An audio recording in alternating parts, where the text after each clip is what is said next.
Welcome to the Parentcast. I'm Jay. I'm Steph. And I'm Leon. All right, and the topic today is, let me just have a look real quick. Yeah, so do you believe Britain is a racist country?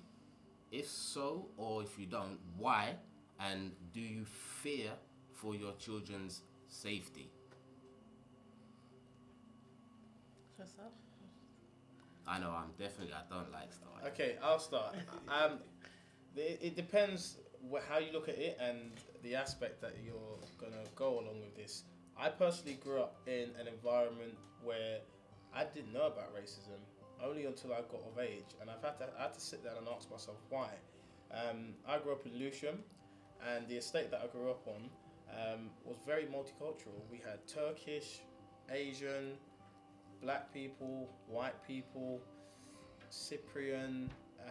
We had such a variety of different people from different backgrounds come together. And I used to wonder why, I used to hear my Turkish friends say, Anne, Anne, Anne, and I was like, I don't understand that, but okay, it's different. I remember I tried it on my mum once, she don't say it because I'm not your Anne. But, I didn't feel or experience anything. And maybe that was just because of the community I grew up in.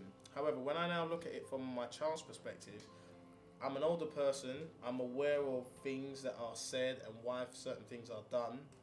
So you do have a different angle of looking at things. So at the age my daughter is at the moment, even the friends she plays outside with at the moment, one's a mixed race guy, you've got you've got two black kids, and you've got two white girls. So she's quite multicultural in the friends that she plays out with at the moment. I don't think at the age she's at, she will experience any form of racism until she gets to an age of maybe secondary school and older, university, where she can then identify it as racism. So do I class Britain as racism, as a racist country? I'm more inclined to say no than what I am to say yes. But then I do appreciate as you get older, you start to experience you have different experiences from police, from loads of different organisations. But I think as a whole, we are in a place today, whilst we are calling out racism, I don't think it was as strong, and you may be able to back me up on this, as strong as it was before, where you could call someone out and it would be, and it wouldn't get the level of interest from media and interest from people around the world as it's getting today. So whilst we're living through racism, because me saying Britain is not a racist country doesn't mean that racism doesn't exist. Mm-hmm. It just means that there's a level of racism that does exist in this country, but I just wouldn't brand the entire country as racist, because I do feel there's aspects that aren't, and there are parts that are. I believe it's 100% racist. Okay, good. I think what we have to stop looking at racism and being racist as calling someone the N-word, or like physically abusing someone and calling them, making monkey noises. Those are like obvious racist actions. Mm-hmm. But so like you said, you don't think your daughter will experience racism until she's in secondary school. I think it will happen way before that. It's just that she doesn't know it's happening. Because I now when I look back at things that happen in school, like being told I wasn't allowed to have certain hairstyles and stuff like that. In school, I didn't see it as racist. I just still saw it as it's the rule. When I look back on it, I'm like, that was hella racist.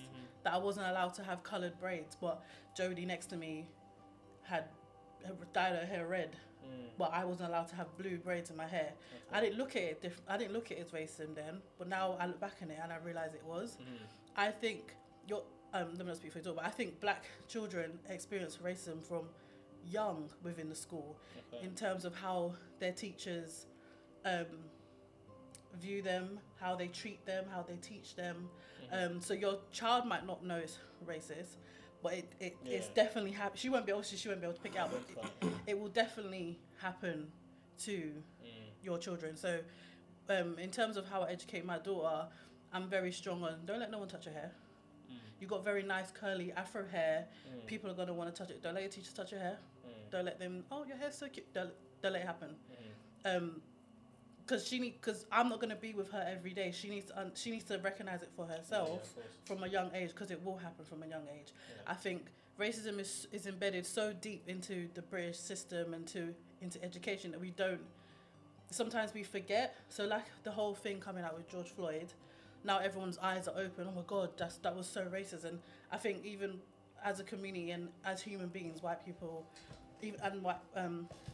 white people are now recognizing, oh my God, that was so racist, and they say stuff like, oh, didn't know that stuff like that happened, and we've been screaming it for ages, like, yeah, it happens, but that is just the tip of racism. There is this whole iceberg underneath, like police brutality and the killing of unarmed black men is just the tip, and I think everybody's willing to acknowledge the tip because we can all agree that murder is wrong, but everything else underneath it, being told your hair is unprofessional, the microaggression within the workplace was still not at a level where white people are willing to accept that those things are racist too. Like we have to acknowledge all parts of racism, not just killing, because obviously that we can all agree murder is wrong.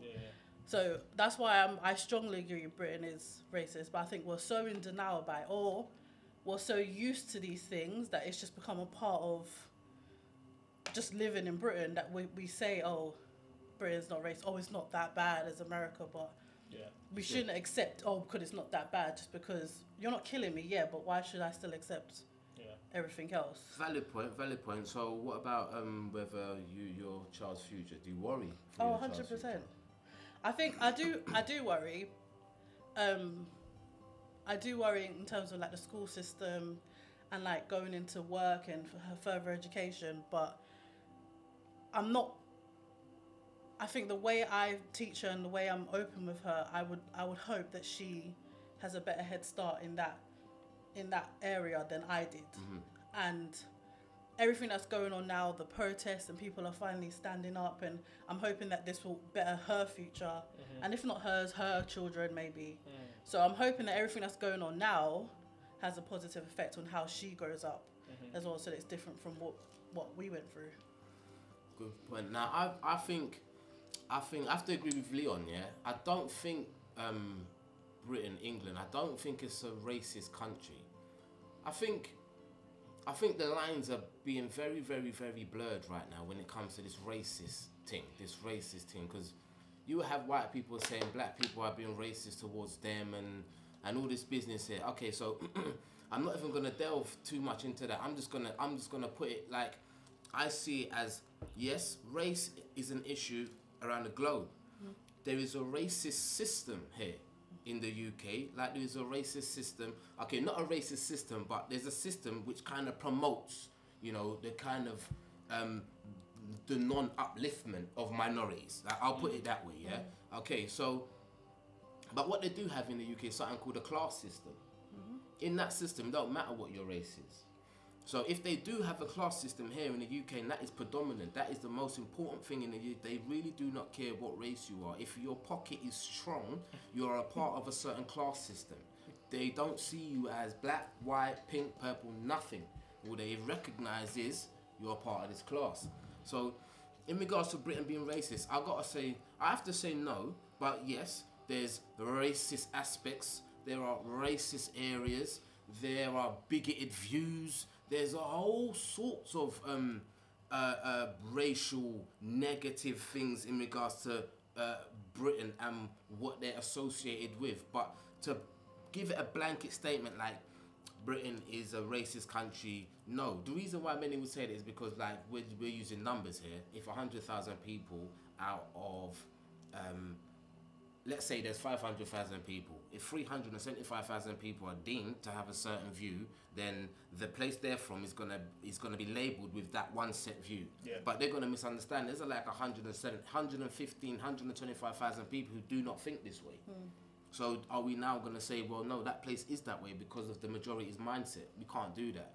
So just because in the UK, maybe the majority mindset is of a certain way, but I don't think we should say it's a racist statement. And I also feel like, you see, if we teach our children like certain things that we paid attention, that we can now in hindsight go back and realize, if we tell our children, teach these children these things that we have seen in hindsight, are we not showing them what to look out for? Do you get what I'm saying? Like at me, my children, 3 of them grew up in Billericay. That was a conscious decision for me because I grew up in Hackney. There was an option of my first child was a boy. The option, no, they weren't my option, but his mum put on the table, she was either going to get a place in Hackney or Tottenham. I said 100% no, are you crazy? Absolutely no way, not during those times there. My first child is a boy later. Essex, yeah, so that's where they grew up. So he grew up around predominantly white people. Okay. Now, in seeing my son's experience, it did make me ask, did I do the right thing in sending him up there? Because my eldest son would tell me he had a certain situation at school. His school experience wasn't the greatest. This is my eldest. Okay. Now my second son, my second born, his experience at school totally different to his older brothers. You get what I'm saying? Now they're both in the same demographic. They're melanated individuals living in Billericay. There's not many melanin individuals in their school, so they're definitely a minority in their school. So I have 2 sons. One's had a very bad experience in regards to racism, and one hasn't even experienced it, or as far as he's concerned, he hasn't. Okay. So it's like, that makes me think, okay, so it must be, okay, I don't wanna say this and sound like I'm giving racist people like an excuse to be racist, but I'm saying like, my eldest son is a certain way, see? So his perception is going to be a certain way. And My what's second the born, certain way? right, my eldest son is quite reserved. Okay. He's quite reserved. He likes, he's into this black business. Whatever black business is, he's into that. So I asked him, you know, what's your preference in regards to females? Do you have a preference? He said, yes. You know, so it's my son is 18. We talk about these things. So, but he said black girls. I was shocked because you never grew That's not nothing. what you grew up You around. never grew nothing around that. But Yeah. that's your preference, black girls. So when he's explaining to me about his experience in school, I'm taking it as, I'm not saying he didn't have those experiences, but I'm taking it as, okay, maybe you wanted to be around black people more and it wasn't. So you just kind of shrug up shoulder, and anything that happened, you're going to regard it as a racial experience. Whereas my other son is interested in the culture and the where he grew up there. He don't mind about nothing. Ask him about racism, he don't know nothing about that. He would tell his older brother, don't lie, that didn't happen. You understand what I'm saying? Yeah. So that lets me know is that maybe it is about what we feed our children. You get what I'm saying? Yeah, so I'm not necessarily saying I fed my son anything, but I'm saying as parents, as a society, as a community, whatever we feed the child, that's what the child will see moving forward. The reason why I don't explicitly say it's racist because I don't go out in the street and constantly hear people calling me an N-word or whatever it may be. I don't constantly get that. But depending on where you are, again, you could live in a certain part of the country where you feel it a bit more. And if you was to move to another part of the country, you wouldn't even know it exists. For example, London.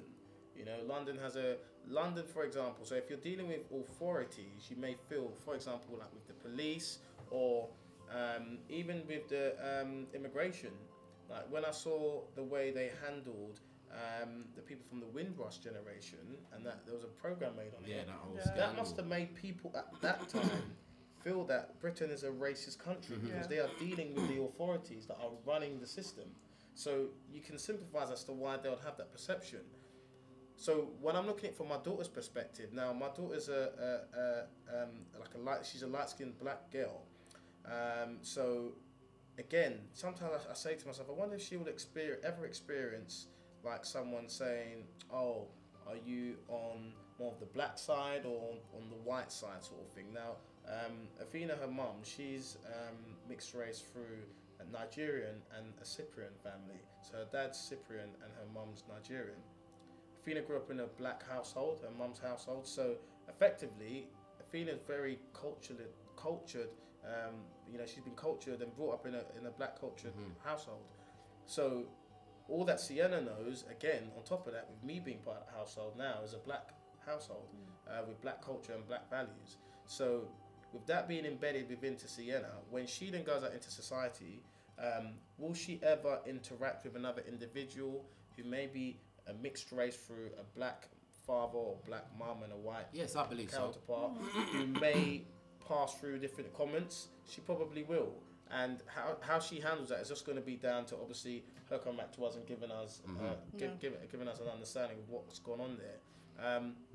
But again, I think it's just the age brackets, because I sympathise so much when I saw the Windrush generation and the stuff that happened there, and for example the MP David Lammy speaking up so strongly about all of the racism that was going on within the country, and how the Home Secretary at the time had to step down from her position because how it just spun out of control. So to those individuals, how could I really say to them that Britain isn't a racist country? Britain took the passports of these people, sent them back home. People died in Jamaica and in loads of different countries that they didn't even know. I saw a news report that come out the other day. The Home Office are looking to send twins back home to two separate countries. You're going to tell them this country is not racist? So it's a really difficult question to answer. Even as much as I said no, I'm still in a really torn place to say that Britain isn't a racist country, because the only way you can define that is really through your experience with either authorities or your local community. The reason I will stick with the no is because if Britain was a truly racist country, then everything they consider ethnic is off. Yeah, whether you're black, Indian, Chinese, anyhow, you have a certain amount of melanin in your skin, you are gone. Now, to know that I'm able to sit here, just like you, just like Steph, father's over there, father's sister behind the camera, we're melanated individuals, we here. I'm not saying that we're not living in racist controlled states or stuff like that, but I'm just saying, like, we need to understand, see, when we mention Britain or England, that's the country we're talking about, that's the soil and the earth and all them business there. No, but the people that are running things right now, I cannot say those are not racist individuals. I can say there's some practices that are unscrupulous. There's some practices that is a bit shady. You get what I'm saying? But to say that England is a racist state, I can't. I can say, if we go back in history, I can say, yeah, they participated in some dreadful behaviour. You get what I'm saying? But if we go back in history, we can also see that there was some noblemen of melanin descent that done great things in Britain. You get what I'm saying? It didn't come from no form of slavery and nothing like that. So, yeah, I wouldn't say that it is a racist state, and I wouldn't say I fear for my children's future or safety or anything like that. Reason being is because just to see what's happened in 2020, that's the main reason. To see the movement in 2020 right now, I don't fear nothing for them, because, wow, we're here because of the new generation. It is the new generation that got us here. If you was to research those who were behind that BLM movement in the UK, you will see these are three young melanin individuals, three young melanin females. They're the ones that orchestrated the thing. You get what I'm saying? The orchestrated of the thing in America, they were young.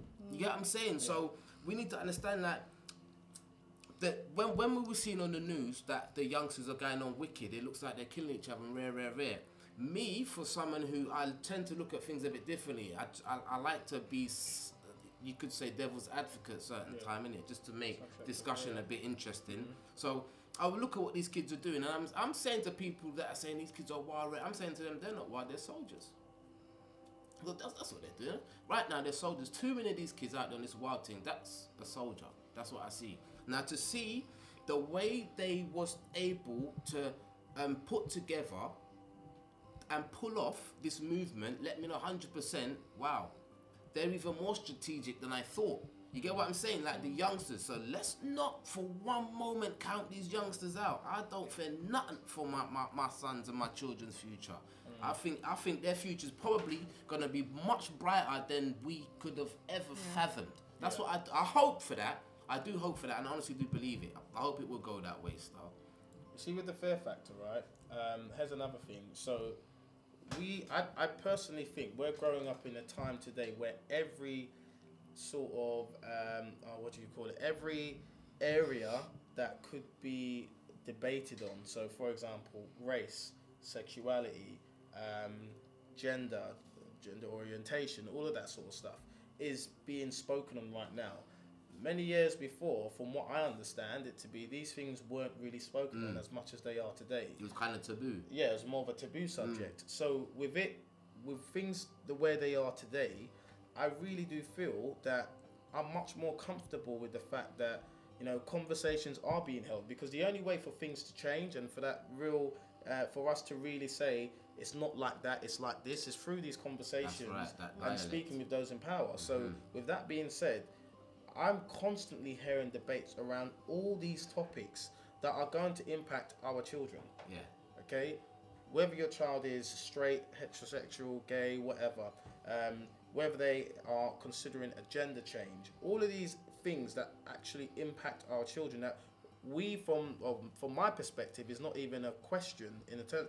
For personally, things for like, you know, they want to have a sex change or something along those sort of lines.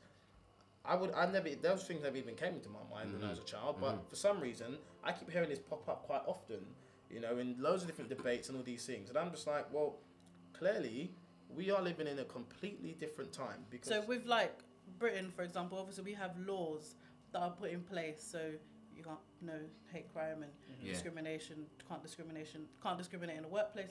We've got all these laws that say we're all equal, but the practice law is complete. I mean, the Prime Minister, who's meant to be the person who pushes the law, is racist.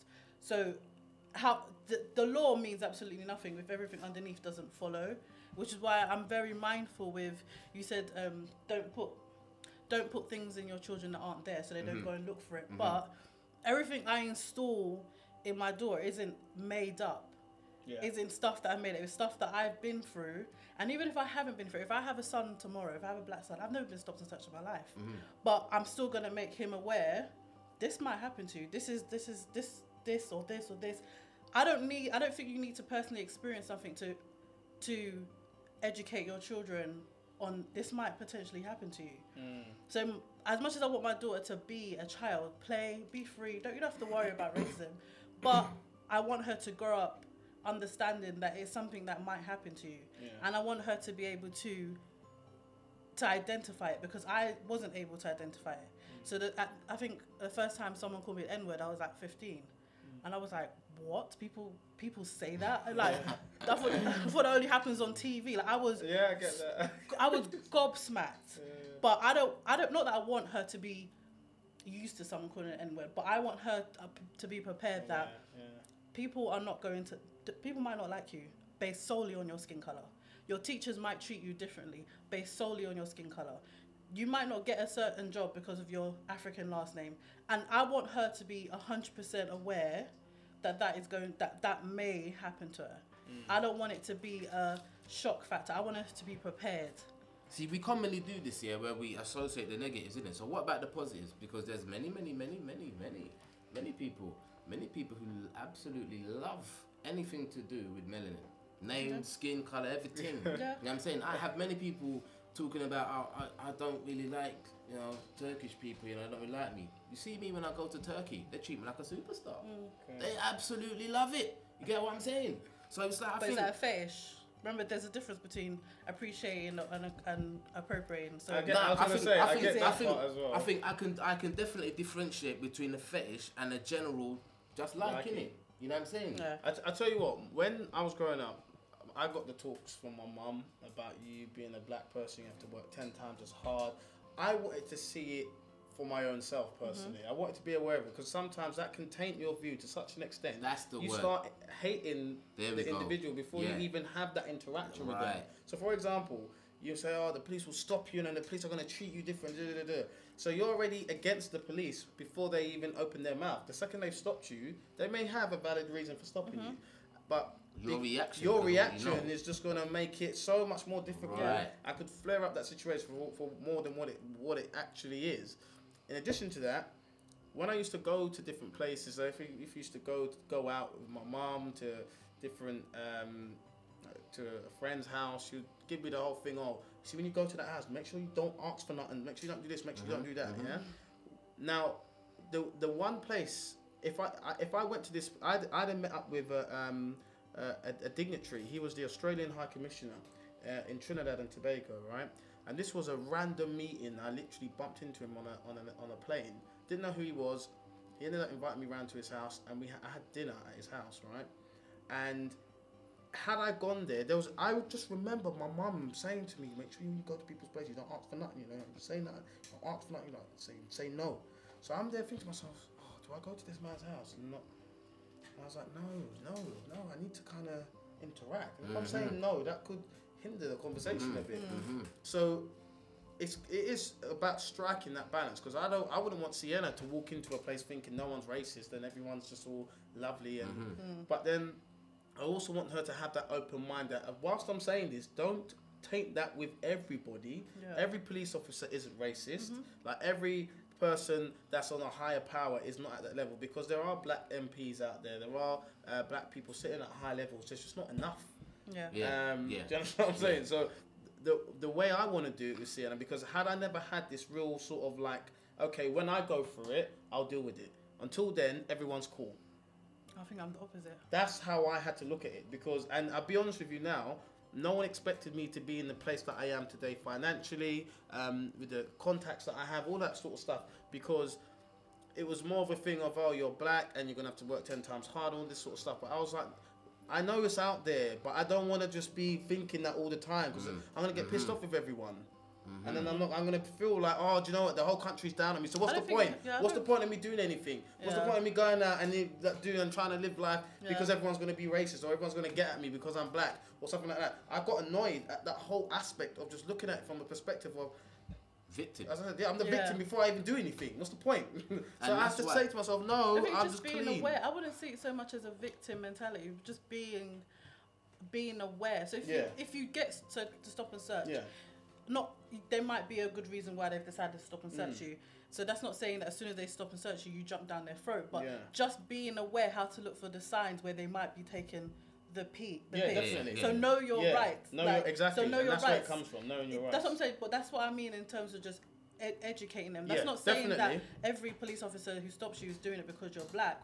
But just be able to tell. I want you to be educated enough to be able to tell the difference. So that if you feel like, wait, this is wrong, you need to be able to call it out. Don't just take it because they're police officers, which is why I'm educating my daughter. So same with teachers. If you feel like a teacher might be being a bit biased to you because of your skin color, you need to be able to call it out, which means you need to be able to identify it. The same things with your white friends, or in any sort of situation, you need to be able to identify when somebody might be treating you differently because of your color, and you need to be able to call it out. But the same as like you said, not everyone's out to get you, but you need to be able to tell the difference, because some people it's just as you said, it's about striking that balance, because and I kind of thought my mum did this a little bit, where I only heard the negative stuff, and as much as my mum would have, and I wholeheartedly agree, she had the same mindset that you have.